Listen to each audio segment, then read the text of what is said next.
Hello, everyone. Welcome to Mupo and Friends. Our special guest today is an actress, writer, producer, director, and has even done all four at once.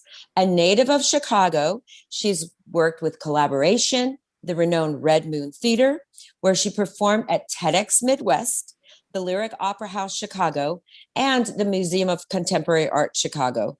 You may have think she's done it all, but she's just getting started. Please give a warm welcome to Jaclyn Whitehair. Hello, Jaclyn. Hello, Hi. Jaclyn. Hi. Thank you so much for having me today. Well, thank you for being on. I do have to say, team, Holly got this one because she lives in LA and she's from Chicago. So Woo! Holly Yeah. got a point for for her team. So we're on an East Coast West Coast type of thing because I'm from New Jersey. But Oh, there you go. yeah, but I I'm like enjoying Chicago. the weather now. My family back home, they just had this like awful snowstorm, freezing. So I must say, I do like the weather out here better. Yeah, Chicago's always cold though. It's all in the wind will like hit your face and just it burns, I swear. Yeah, you got to get used to it. Yeah. Just like in Jersey, you have to get used to every single climate. But, and I know, what is it, California? What? It's just nice all the time, right, Holly? Palm trees and sunshine, even today. All right. So, um, I'm sure everybody wants to know how you got started in the entertainment field. Like, at what age did you really think you were going to do this? And what made you want to do it? Yeah. So, I started and it's a traditional story in a sense where I really fell in love with storytelling and acting in high school and just started out locally and then just kept going. I think the first project I was in was a play at my high school and I believe it was Charlie and the Chocolate Factory. And which was really fun, a lot of movement, dance, and we had to create the atmosphere.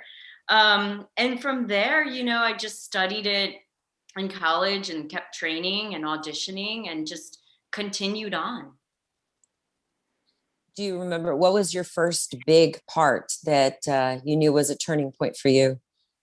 So I was in Chicago Licious on the Style Network, and that was the first like pro set I was on, and I was a hair model for that, and it was wonderful. So tell us about, like, you started modeling. Was it just because of your hair first, and then it got into everything else, or? Yeah, it started with that shoot. And then my agent at the time was like, I'd love to keep submitting you. I said, sure, great. And then from there, I did print work. So I was in a few ads, I was in a few commercials. I was featured in Surreal Magazine. And yeah, I just kept auditioning. And you also danced for the Latin Street Dance Company. You won many championships. What is it about dancing that is your biggest passion? And do you combine that when you're modeling? Because a lot of models do use their ability to be flexible. Sure. So dance, I kind of fell into it in a way. I always was very active. I did cheerleading and it was a passion of mine. I went out with a friend and we just wanted a quiet night. We just wanted to talk and catch up. So we go to the venue and there's a live mambo band dancing, people singing, and so this was Chicago and we had just parked our cars and it was snowing. So we were like, we don't want to move the cars. We don't feel like going back outside. So we stayed and I ended up just learning from the crowd, like members of the crowd. And I kind of just fell in love with Latin ballroom style after that. So I went to Latin Street, which was like they had classes going on. Mhm. And I just started taking classes, started training. From there, they had teams. And first, they had a performance team, and then they had competition teams. So I just auditioned for the teams. And from there, we started competing and traveling nationally, specifically in bachata and mambo. And Wow. Wow. yeah, and it's just If Love you it. ever get a chance to take the classes, it's so much fun. Very sensual. Before that, I was doing breakdancing, actually. This is a rare There you fact. Not go. many people know. I joined a club in college, and it was fun, and I loved the people in my club, but I was not great at breakdancing. Latin ballroom definitely fit me more, and I fell in love with the music. So from there, we just performed and competed. Now, I would say it taught me how to control my body and how to hold myself, which I think can transfer to acting and modeling. Yeah. Now, I love breakdancing was my salsa, all thing. this Was Latin it? dance. I love Latin dance. Yeah. But It's fun. It's so Yeah. you are very young. Like, it's just amazing to see like a young talent get so intrigued with real music and real dancing. Like, that's Mm-hmm. amazing. So, but let me ask you a question. What made you move from, what is it, Chicago to LA? I need to know because this whole East Coast, West Coast thing is killing me. I get it. I get it. So, it was something that was always on my horizon. Was I just ever since like I was like 15, I just felt drawn to California, and I'm a very intuitive person, very much, trying to follow my feelings, and I also am very interested in film and TV. And I felt that, I needed to make that transfer to try out California, LA, to try the industry out here. And so it kind of just worked out in my favor, because from Latin Ballroom, I met someone, and she had known of a training program out here for acting. And I just auditioned. I told a story at my audition that was a real life story, and got accepted to the school. And that was kind of like a goal. Like, it was kind of like, okay, school's starting at this time. Let's go. And, I need to line everything up by September. And I'm very goal focused. So when I had that ending point, I was like, all right, it's on, we're going, we're giving it a shot. That's interesting that you said you're goal focused. How did you become goal focused? Like, what do you do that makes you? Because we're very in. Obviously, I'm intuitive too, but we are very into setting goals and making the law of attraction. Are you into that at all? So much. So much. See, there I you love go. it. There you go. Yeah. I know.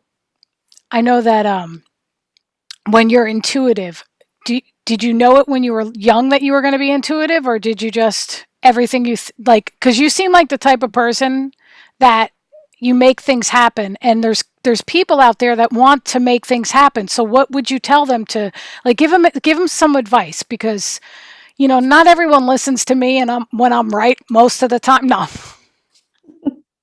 Right? You're like, I told you, but you can't say All the that. time. We went from intuition to being right. It's your clock, right? Your Mhm. internal truth. So I guess I would say just start. You know, you're not going to know everything when you start, and you should never feel like you know everything, because in my opinion, progress is a lifelong thing. And you should always learn, you should always train, especially if it's something that you love, like acting or filmmaking or dance. I would say just start doing, take classes, audition, get your materials together. It's all of the things that they tell you, and maybe it's not as fun as just showing up on set and performing, but you have to do the work. And also I'm a big fan of like journaling and writing. So start by just writing down what you want, because you might not even know until you sit with yourself and find that truth of what's going to make you happy. What do you really want to do? As an actress, do you have a morning ritual? I do. So I try to I start off my day by walking Saint, who's my rescue dog. And he will wake me up if I'm not up. He's like, let's go, it's walk time. So I walk him, I make coffee. I love coffee. And I do some journaling. I also do work out in the morning, either like a yoga or like a HIIT class. And really, even if I'm in a hurry, I try to take at least 5-10 minutes to just kind of meditate and set the tone for the day. Beautiful. Awesome. Yeah. That is so beautiful. It's so great to hear. Yeah. And if I don't do it, what's funny is if I don't, like if I'm rushing and I don't do it, I can feel a difference throughout the day. Right?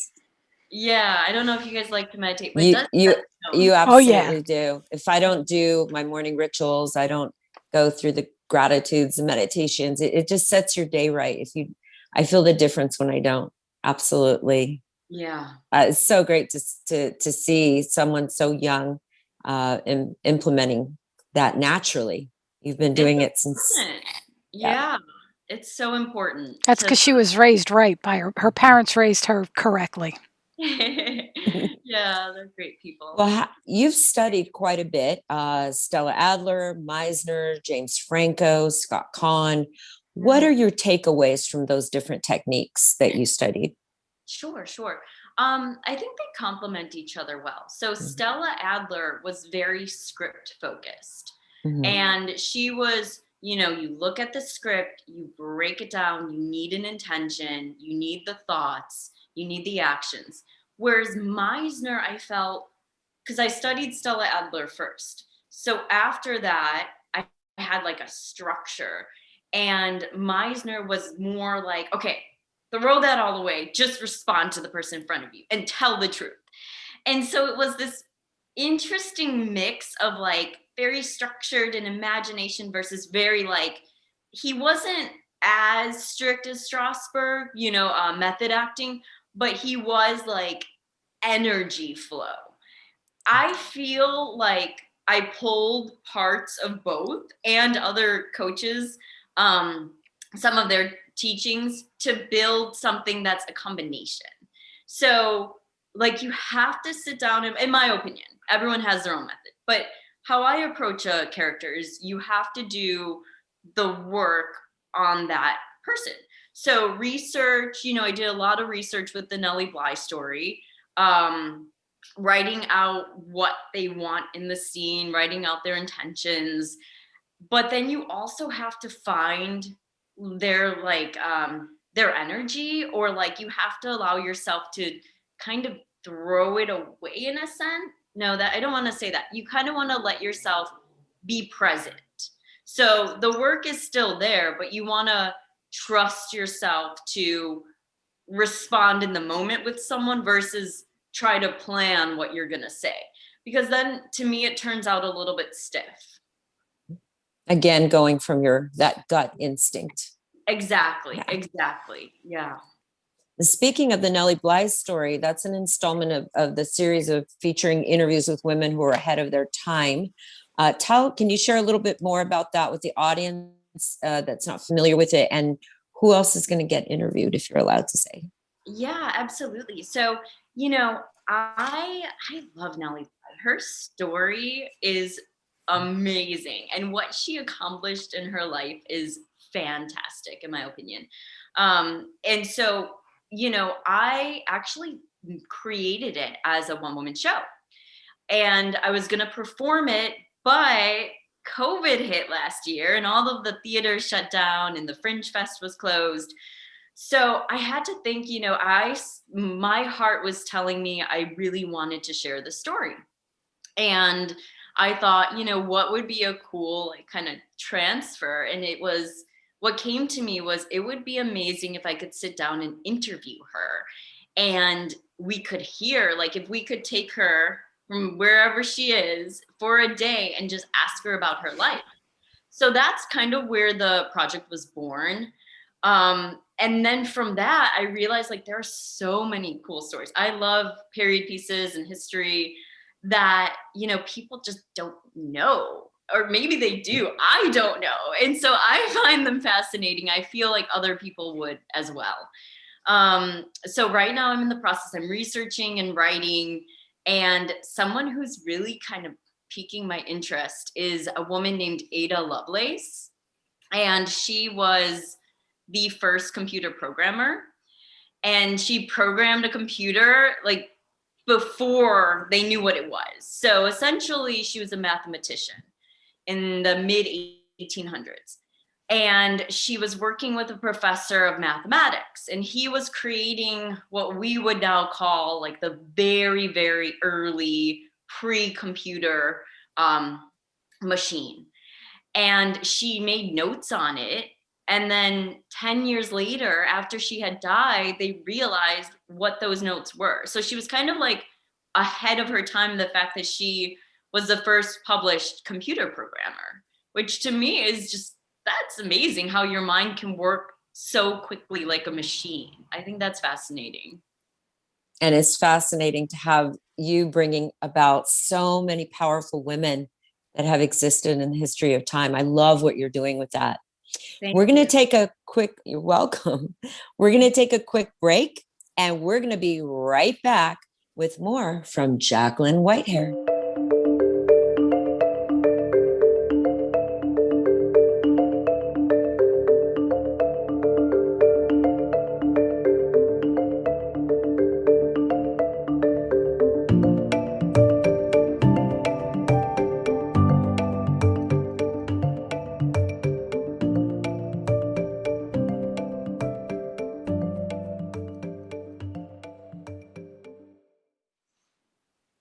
Hello, everyone. Welcome back to Mupo and Friends, courtesy of Mupo TV. And we are back talking with Jaclyn Whitehair. Michele?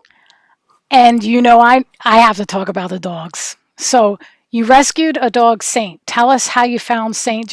Let's just talk about Saint. It was fate. Let's just say that we're meant to be. Aww. You know how it is with your dogs, like you love them so much, right? True love. I had felt a need, again, going off intuition, back in July, June, July. I was like, we're in COVID. I'm at home a lot. I think I want to foster a dog. That sounds great, right? So the problem was, it was really hard actually to find a foster. Or to find a dog to foster, because everyone is fostering now. Like I have 5 friends at least, if not more, who adopted or are fostering, and that's amazing. That's wonderful. But I was, it took a little bit of time to find someone who had dogs available. So, I went to this one company, and they were out of dogs, and I went to the shelter, and they kept advising. I would say, hey, I'd like to check out this dog. And they were like, oh, that one has really bad behavior problems. We need to place him with someone who knows how to deal with this type of aggression. So I went to this company called Ace of Hearts. They're a dog rescue, animal rescue. And I just filled out the application, and it kept not working out. Like the first dog I was assigned, someone wanted to adopt him, so they gave it, obviously up for adoption. And then the second one was like a foster to adopt situation. So I kind of was like, you know what, the right dog will come. I'm not gonna sweat it, whatever. The next dog I got was Saint, and he was a boxer mix. Oh my God, you got to bring him on screen. Saint, come here. He's sleeping. Saint, come here. Okay, well, I can show you him. He's sleeping though. He's like, all right. I'm just. You want to see him? Yeah, She's actually, dying to see him. I'm obsessed with dogs. Oh, he's coming now. Come on, come here.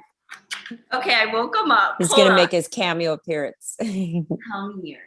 Say hello. I'm going to put him in a special guest appearance from Saint. Say hi. Oh my God. He's pretty big. Can you put him more on screen? There he is. Oh, and look at how much he loves you. Yeah, he's just the cutest little baby. He's beautiful. He how old is he? He's 3. So he's still got that like puppy energy. Mhm. And when I saw him, it was like, I love him. text my sisters, you know what? I think I'm gonna keep him. It was just like that. Oh my God, he's the sweetest. He's playful. And it was just like I couldn't let him go after that. It was over. I was a foster fail. He knows for sure. it. He knows it. He's like, yep, this is my home. That's my mommy. Yeah. God Yeah. bless. Now, do you have to feed him special food like when you adopt, or did they just tell you, hey, give him whatever you want? Because I really want to adopt now. Oh yeah, I would recommend it. Now, so he was a rescue and he was beaten from his previous owner. Oh, don't tell me that. I know. It was heartbroken. I had to put like little band-aids on him and like, fix his eye. But other than that, he was pretty healthy. So, he gets just standard food. There was nothing too special about his diet after, a couple weeks and he healed. Oh. That's great. Did they arrest the guy? They should arrest the guy. Yeah, they were pressing charges. I'm unsure what happened after that. Yeah. That's terrible. We should do a special thing, Holly, like about animal cruelty, like, to raise money for we should do like a pet adoption on our show and find nice homes. That would be great. Yeah. Yeah, that would be a great idea. Because you can help us too, because you've done No, I'm being serious. Like, we should find a shelter. Like Jaclyn, if you want to find a shelter where you live, because you're in LA with Holly, so you two could. They do specialize in rescues. So, like, they'll save dogs that are going to be, put down at the shelter. Don't tell me that. Yeah, they do a lot of rescue work. Mm-hmm. Oh, they do, especially out here. Yeah. You'd be surprised how many people just leave the dogs in the street and they're running. Why would they do that? Scared. It's so sad. It's so sad. I have no idea. Yeah. Yeah, I'm being real serious, and I'm sure our listeners we'd probably gain even more listeners, because that to me is an awesome thing. That and veterans and it's just, veterans could actually use dogs. You know what I mean? Mm-hmm. They could be trained. I mean, it's a win-win situation. They are. And just having an animal. So I hadn't had a pet since I moved out here. So he's my first pet in LA, and he's just like family, like just having his energy. It brings so much joy to me. So Holly, you need to get a pet. I love his name, and he's just so beautiful. He's adorable. I definitely would find it hard to give a dog back if I was a foster parent. I probably want to keep him. I'd be too attached. Yeah, just too adorable. I fostered him for like maybe 4 days before I went forward with adopting. Yeah. I hear you. That's amazing. Well, Jaclyn, you've said that you embrace failure.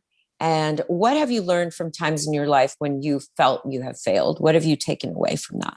Sure. So it's never the end, and it's never really a failure if you pivot and keep going. Right. So I feel like you have that say, you can stop, like acting's difficult. It's a hard career. And sure, there were roles like I didn't get, or, whatever, you have disappointments, and it's easy to be like, oh, forget it. But you can come back, you can keep going, you can find a way to reach your goal. And it might not look like what you first envisioned, and it might be better. It might be something you want more and you just never knew. Kind of going back to Saint, like I was looking at dogs on the list. He wasn't even on the list yet. And to me, he's like my perfect dog. So it's kind of like you never know what to expect. Just keep focusing and enjoying the work. Enjoy doing the work is what I would say, and don't put so much pressure on yourself. Like, oh, this is it type of thing, because there's always other opportunities. Exactly. There's always when one door closes, another opens. I know that so cliche, but Small hinges open big doors too. There's another Yeah, one, but yeah, it is so true. It is so true. When I don't really think failure is failure. It's just the opportunity to look in a different direction. exactly. Yeah. Yeah. Hmm. Now, diversity in film and television is important to you. What does that look like in the industry going forward? So I feel like the past year we've made great strides. I feel like there's still a long way to go. I think that means giving diverse actors leading roles and giving them, more interesting parts. I feel like behind the scenes as well, hiring diversity, hiring in above the line roles as well. That is in process, but I think we have a long way to go. I do. I would also like to bring in diverse characters into my series and interview other actresses because, I feel that I've always gotten into the entertainment industry because of storytelling. And I feel like, kind of like with what I'm doing with my series, telling female stories, there's more stories, diverse stories that we haven't hit on yet. And I think that that's important because they say like art is a reflection of life or vice versa. And you need that representation, right? Like it's time. It's way overdue, you know? Absolutely. I'm going to nickname you Storyteller. That's your I love your new it. nicknames. Jaclyn Whitehair, aka Storyteller. Yeah. You've said, what is your biggest challenge that you've had in building a character that has caused you to really look inward into your Mhm. own experience when working? Sure, sure. So I feel like it's the blocks we have, right? So vulnerability is key. And sometimes as humans, you maybe like push things out, right? Like you don't want to or feel a certain way, so you avoid it. And I mean not just acting like every day. That's how humans act. Like our minds are so smart in that way of like we will avoid certain things that make us feel uncomfortable. So with my art, I feel like it's the stripping down the vulnerability and allowing my emotions to flow and be open to what's going to come next. That's scary, but it's also so rewarding, and that's where the character lies, in that realness, that rawness. It's having a catharsis. Yeah, in a That's, sense, of course, this is, mostly we think of that with drama, but also comedy too. I mean, comedy is born out of pain. And so it's finding that pain in your own life so that you can show it on screen through the character. That is so true. Yeah. That, I love your depth. I love your depth, the way you think. Thank you. It's just so refreshing. Well, I'm glad you're vibing with it, and you both feel like or I feel like you understand what I mean. 100%. I actually see you becoming a motivational speaker. Well, No, like that's serious. good. No, you do so many good things. Tell us about St. Jude's Hospital because that's a very good charity, and you're a part of that. Yeah, that actually started with my roots too. I think in grade school we were doing like walkathons or math. I don't know if you guys have ever heard of those, but we did those and it went to St. Jude. So that's where it was kind of the roots of that started. But I love kids, and I have actually worked with the Children's Hospital in LA too. There's a program with the Art of Elysium, and pre-COVID, we were going to the hospital to read stories with the kids.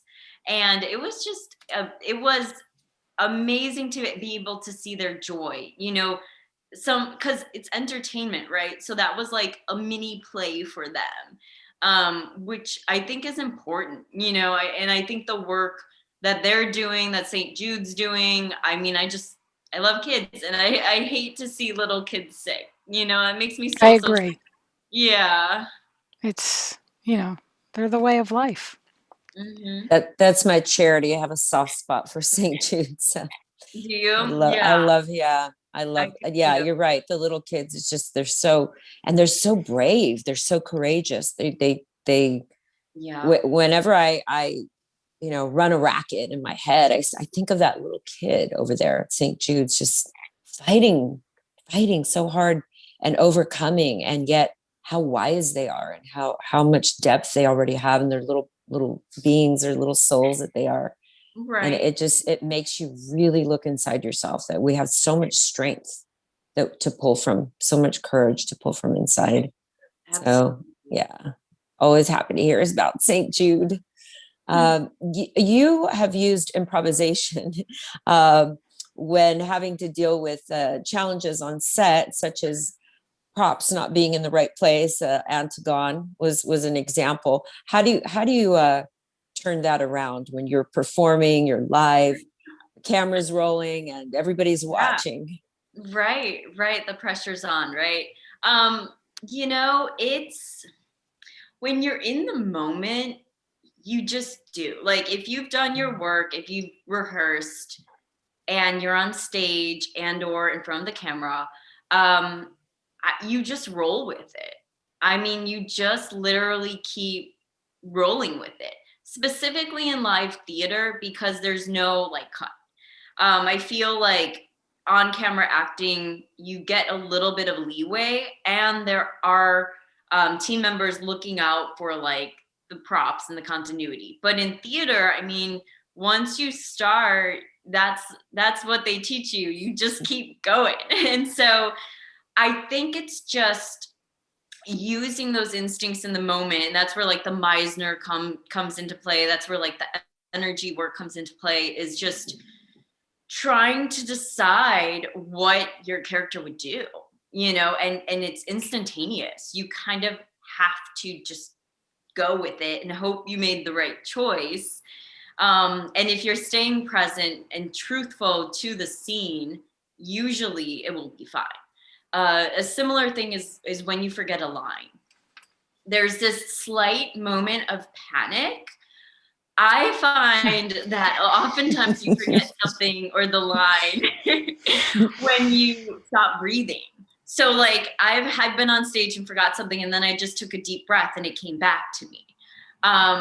So I think that it's just like, okay, this is the scene.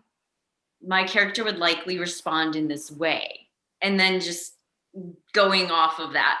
And then later, you also do rely heavily on your scene partners. I mean, I've been on both sides where I've forgotten something and someone has helped me, and vice versa. I mean, when you're in a project with someone or with a team, with your cast, you do create a special bond. And I feel like that there's a trust that's built, and you're on this incredible journey with these people. So you kind of have each other's backs when you're on stage. You're in it for the performance. And you create your own work. Tell everyone why it's important to do that. I just kind of going back to the storytelling, I would love to continue in this way because I want to share certain stories. And I just enjoy, as an artist, the creation process as well as the performance. And I think it's important to tell substantive stories as well. That's really important to me as an artist moving forward. Beautiful. We're going to take another quick break, and we will be right back with more from Jaclyn Whitehair.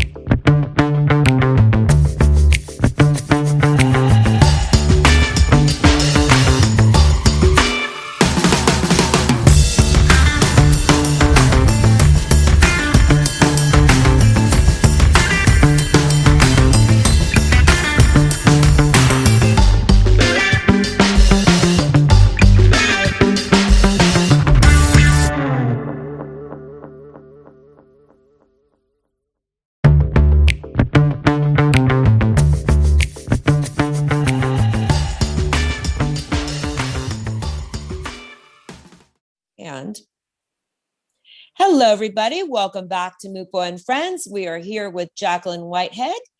And Jaclyn, you wrote, produced, directed, and breach. How did you balance doing all of those? It also won several awards as well. So what was that? It was, to me, it was great. I love multitasking. And so what I really, it was a process, right? So the pre-production, the development, the writing, that was exciting. And I would say for anyone doing their own work, be as prepared as possible, get everything lined up, I had a great team, work with your team to set up the logistics. Because I wrote it, I also knew the character really well, which helped. It totally helped with the acting, because writing and acting are similar, but kind of backwards. Like when you're writing, you're building the characters, and when you're acting, you're deciphering the writing. And a good writer will put everything in there that you need. So that helped a lot. And then, on set, it was just paying attention, just being very present. When I was being asked a question as a producer or the writer, I knew my project well enough where I could answer those questions. I knew my vision well enough too. And then when I was in the moment, then you kind of let that lie and then just work with your scene partner. That seems to be the key, is knowing your vision clearly. Just puts everything into clear perspective, where you need to be and when you need to be there. How did you build your team?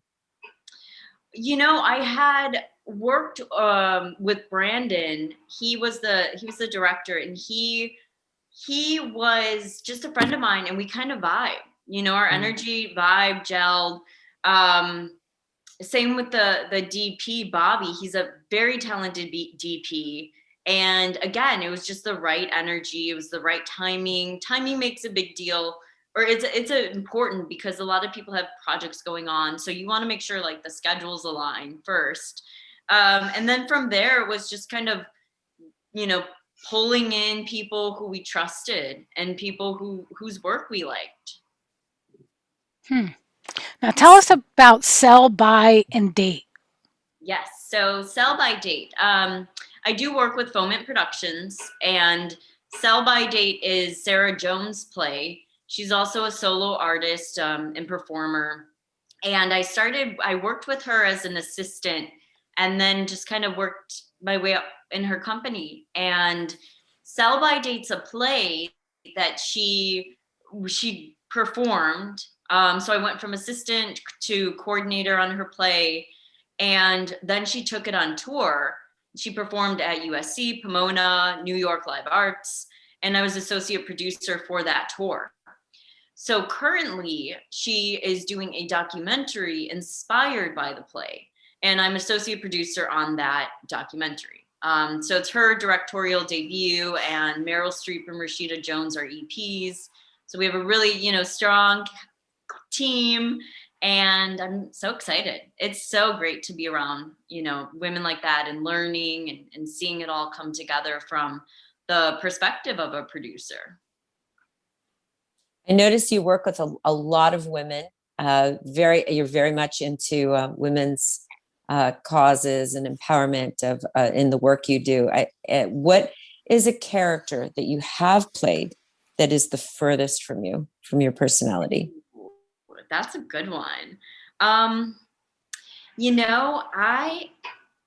played in Rhymers of Eldritch, Wilma, and she is known as like being the gossip. Like she carries the story, and she has a friend, and they're chatting, they're like commenting on everyone.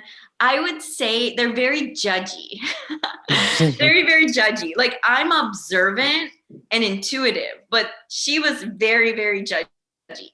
And it was funny in its own way. But I would say that's probably the farthest character I played. But it was comical. I had fun with it. And you do, like, you make those characters your own, and you find the humor in it. So do you do research, like, to develop the character? or do you just try to do it, on Mm-hmm. how much research do you take to do like one character? Like say you get picked for a part, do you Yeah. have time to do it? Oh, do they say, hey, you have to do this in a week, or you have to learn this overnight? How do you do it if you have to learn it overnight? Like, Sure. So it depends. I'd say usually you get time to work on the character. With auditions can come overnight. They can come the day of. And so when I have the time, I like to do research. It goes back to the script and what is the writer asking of you. And it also, you bring in your experience. For me, at least, of course, I bring in some experience. Have I been in this situation? Have I been in a similar situation? And how did I respond? How did I feel? If I don't know, or if it's a period piece, I will go back and research. With Nellie Bly, because I also created that. So I wanted to find out all about her life. And I actually enjoyed it. I enjoyed like reading books on her.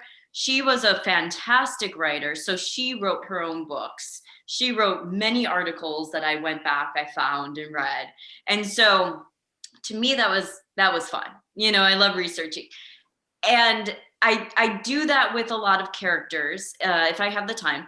If it's a quick turnaround, it goes back to, just memorizing this, reading the script and finding your intention. I think that's key when it's a short notice, because you definitely want that driving energy, that what is the characters want, right? Because in scenes, there's usually conflict, and usually each character is trying to get something. So, or help someone, or, you have to see like, where do you fit into this?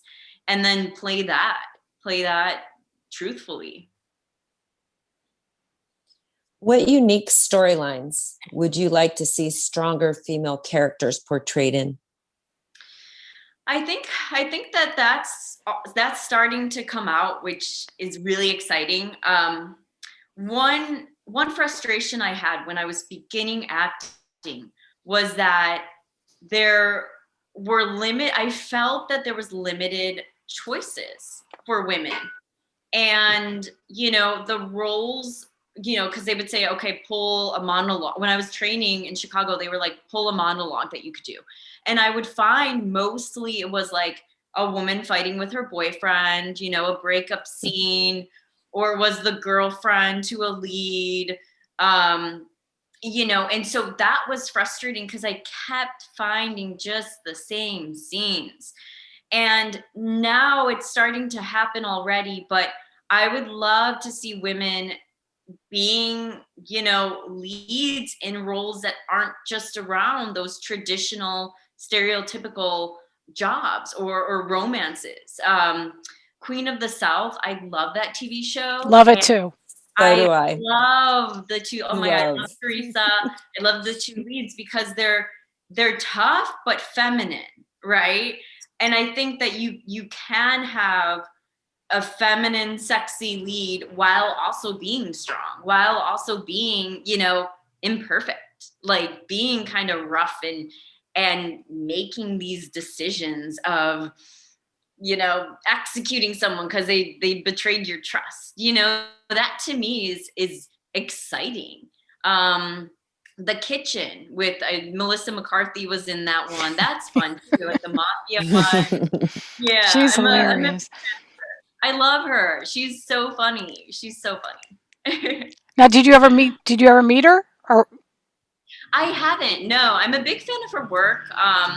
But I would love to have a sit down with her one day and just kind of hear more about her journey and how see that characters. We're putting it out into the universe. So you'll be doing a movie soon. Absolutely. We're going to take another break, and we will be right back after this.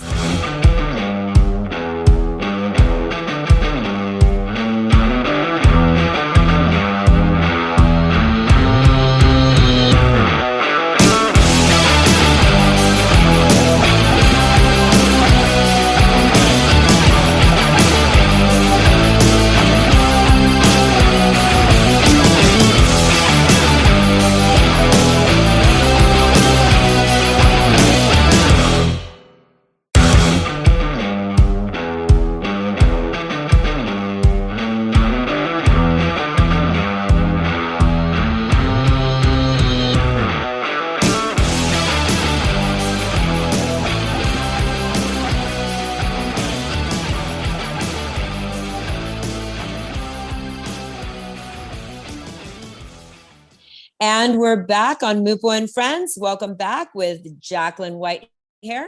Michele?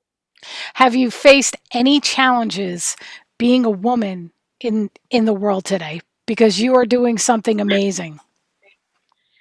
Oh yeah. Well, I'm sure, and I'm going to say this with confidence and correct me if I'm wrong, but I feel like the Me Too movement was just a huge, like, hello, we're all in this together and we're all feeling it. We all being women, just in general. Amen. Yeah. And so, I feel like it would be rare if a woman hasn't had some form of sexism or harassment while trying to build a career. And that is just awful to say, but that I feel like is the truth from my friends, from family, acquaintances, and from this movement that happened. So yes, absolutely. I think it's definitely a real thing.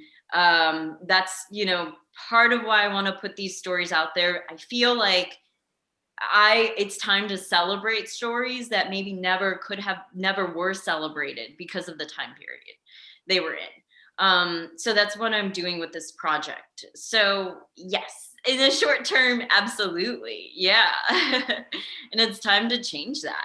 Now, I would like to say I have had many male mentors and colleagues who are absolutely wonderful, and have helped women and have helped me and given me great advice. So, it does depend on ultimately the person you're with as well.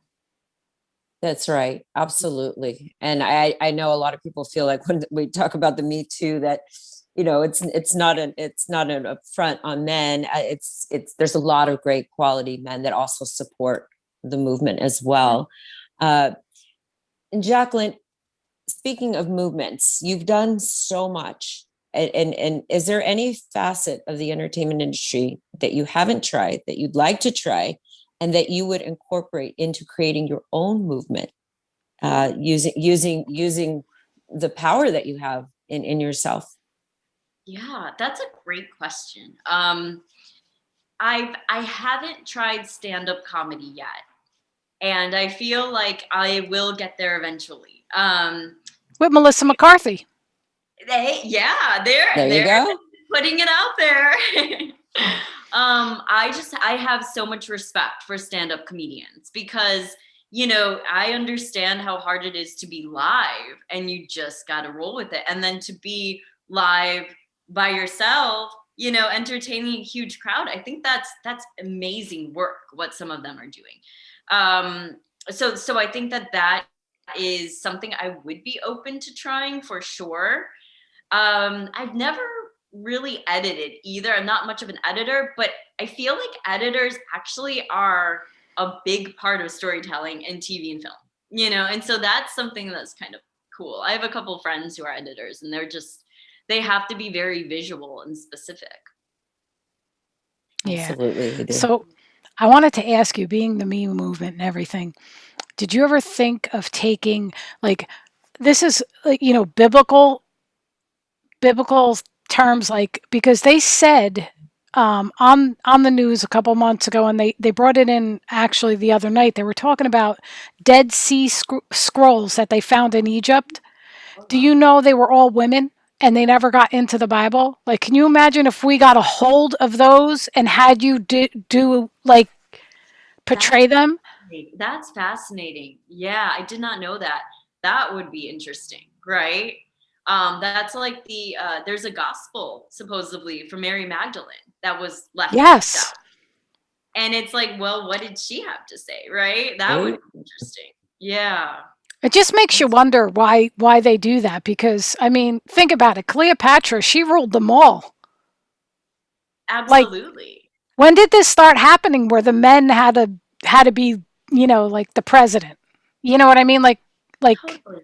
And that is, I wish I knew the answer. Like I it mean, goes back, and that's what I think I find so interesting about history is that there are so many moving parts, and now I feel like as a society, we put everything out there. We have a database, we have our Instagram and our TikToks and websites. But back then it was like kind of word of mouth. It was kind of like Yep. people left their legacy and they kind of tailored stories to how they wanted them written, which is interesting to kind of go back now and read between the lines on that. So true. Is there a project that you have worked on that actually has shifted a part of you, who you are, or given you a self-discovery about yourself? Yeah. I would say the Nellie Bly story would be that project, because it was me putting myself out there in a way I hadn't before. And it was also kind of growing as an artist and realizing what type of work I wanted to put out there. Nellie Bly, I found just so fascinating as a character. And I found that I really vibed with her energy. Like I really loved that she was just a go-getter and she just did things and she just kind of figured it out along the way. That was also a project where I did many characters, and the male characters I did in that project were really I took the liberty to make them a little bit larger than life, a little bit, slapstick. And that was so fun to film. I was making myself crack up, and I can be my toughest critic at times. So that was just like a freeing experience in a sense. Now, what do you what kind of projects are you coming up with next? Like, you're doing a Nellie Bly. What else? What do you see yourself doing in the future? You have any gigs lined up? So I do. I have exciting news that I just got cast in Lace, which is an Congratulations. So, Congratulations. Yeah. So I'm excited about that. We're shooting in the spring sometime. And yeah, so I'm happy about that. I'm going to continue writing the project I'm doing now, the series. And I have a couple pilots that I'm working on as well, TV pilots. See that? She's very active, and she's a woman. Women in charge. You are such a seasoned in your mind, your body, your spirit, as an artist, as a being, as a woman. It's just such a pleasure to have had you here, Jaclyn. You are just, wow. I cannot wait to see what else you do. The next interview, we're going to turn around. She's going to have that other project Michele came up with done. So it is just been so special. I'm going to find those Dead Sea Scrolls for you. Do it. I am. I'm going to do a little research on it, because I think, for those of you who haven't seen this, you have to go to her YouTube page. It's like she's got all these series, like it's really cool. I mean, you play every part. It's just very cool. Very talented. Thank you. Extremely so. Thank you, Jaclyn. It's been such a pleasure to have you on our show. And before we wrap up, we like to do a 3 fill-in-the-blank sentence or phrase. I'm going to start. You finish it. It doesn't have to be exactly as I say it, but I'll start at the idea off and you go. You ready? All right. Absolutely. If I could adapt any book into a film, it would be a modern version of The Importance of Being Earnest. The memory I would most like to revisit. Studying abroad in Rome. Just that whole time. Nice. What I would like to leave behind as my legacy. Stories that change the world. Beautiful. You are such a beautiful soul. Thank you, Jaclyn. It has been such a pleasure visiting with you. You rock. Thank you. Look for Jaclyn Whitehair in the Nellie Bly story on YouTube and in Breach on Amazon Prime. You can also follow, subscribe to Jaclyn at Jaclyn Whitehair on Twitter, on Facebook under Jaclyn Whitehair, and on LinkedIn. You can also find her on Instagram with the little squiggly at Jaclyn Whitehair. And check out her website at www.jaclyn, Jaclyn, whitehair.com, jaclynwhitehair.com. And as always, thank you for tuning in to Mupo and Friends, courtesy of Mupo TV. You can watch this show and other shows at www.mupoentertainment.com.